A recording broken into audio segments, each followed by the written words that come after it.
right? We have this massive paradox between there's now unlimited choice more than ever. You feel like you have way more choice than you had before. But then we have limitless fear to go with that we may not find anyone ever again. Like it's that weird thing, right? Like it's the idea of like, I've never had to online date or app date. Right. I became a monk when I was 21 and then my wife's the only person I've been with since I left. So Which is a really impressive age to become a monk. By the way. Right. I feel like that's uniquely impressive, is becoming a monk at 21. Well, I started at 14, so I had 7 years of being a single man. Of runway to get there. I feel like becoming a monk at 80. I'll exactly. Take that. Yeah, no, I think I did it because of having to figure out some of this stuff. But the last time I went on a date was, apart from my wife, was about 12, 13 years ago. So I never had to date from an app. The closest thing we had was High Five. Do you remember High Five? No. High Five was like an early Facebook where it'd show you 200 to 300 friends in your network. Got it. And it was Facebook, but it was most guys in their teens used it for dating. But the idea of you feel there's so much choice now. Like you just always, like you said, you're just swiping away, you're looking at profiles, everything. But at the same time, you feel like you'll never find someone again. What's happening there? What are you seeing there when you're speaking to people? I think it's a combination of things. It's people aren't experiencing, for a lot of people, they're not experiencing what they see as an endless ocean of choice. Yeah. What they're experiencing is an endless ocean of disappointment. Wow. Of constantly talking to people with it not going anywhere. Wow. Being ghosted.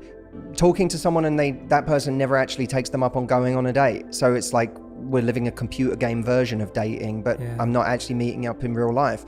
Or, meeting someone, it seems to be going well for a few dates and all of a sudden they disappear and, they're not interested anymore. It fizzles out. And so it's a lot of disappointment. But the ironic thing about that is that on the flip side, people experience that choice in a negative way. So what they feel is, the person I'm going on a date with has endless choice. Wow. And that brings out all of my insecurity because I feel like how can I possibly compete with what Bo Burnham says is everything all the time? Yeah. I can't compete with that. I can't compete with you having access to everyone in a 10-mile radius or more if you choose to have more. That's something how do I possibly live up to that? And that to me is at the root of so many people's lack of confidence, even their lack of authenticity when they go on a date, because they stop trying to connect and they start trying to be something they think the other person wants them to be. And now it's a departure from themselves. Now, to me, the lesson here is the same as, one of the things I really enjoy about working with people in their love lives is that it's so transferable and universal to other domains. So if you look at this problem of we're afraid, we can't live up to the choice that somebody else has, that's actually true in business too. It's true in content creation, right? Like I've had it in the last couple of years. I've had moments where I look at just how many creators there now are and just how much video content is pumped online every day that I feel like I've overeaten and want to be sick. Yeah. And I'm like, it can get to a point where because in one sense, being good at something creates confidence, right? If you feel like you're a good partner and you're attractive and you have good qualities and so on, then you feel like a version of competence. Yeah. And the same is true in content creation. I've been doing what I do for 15 years. I feel very competent when it comes to speaking into a microphone, going on TV, going on stage, making videos. And yet there's still moments where I've had just this little feeling of like, does the world need another voice? Yeah. Everyone is speaking all the time.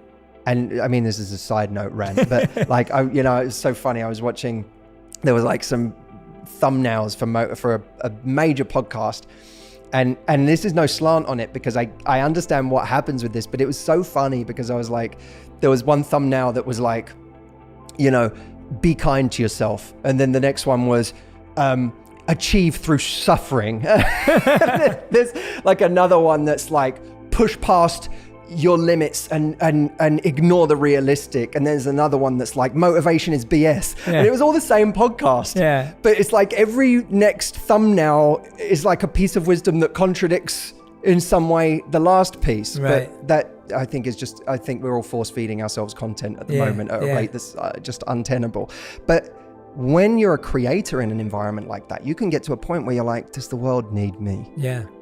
Like, if I just stop talking, does it matter? Everyone else is saying it anyway, in 1,000 different ways. And what I tell myself is there is someone that uniquely vibes with my personality and the way I deliver the message. It's not about me worrying, how do I grab that person's audience? Or how can I appeal to everybody? It's just about me saying, you know what? William Zinsser, there's a wonderful book for life and writing.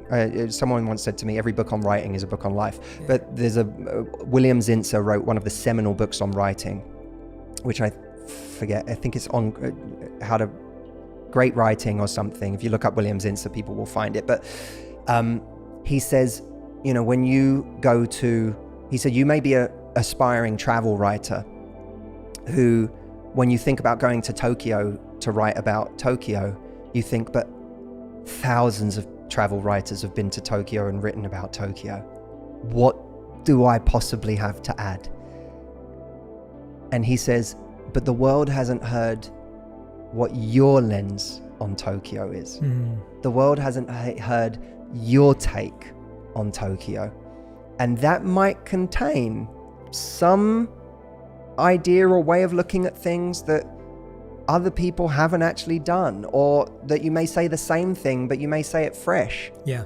And so I tell myself that when I'm creating content, that it's not about appealing to everyone. It really is about saying, my take on this is interesting for its own sake to the people that vibe with me. The same is true in dating.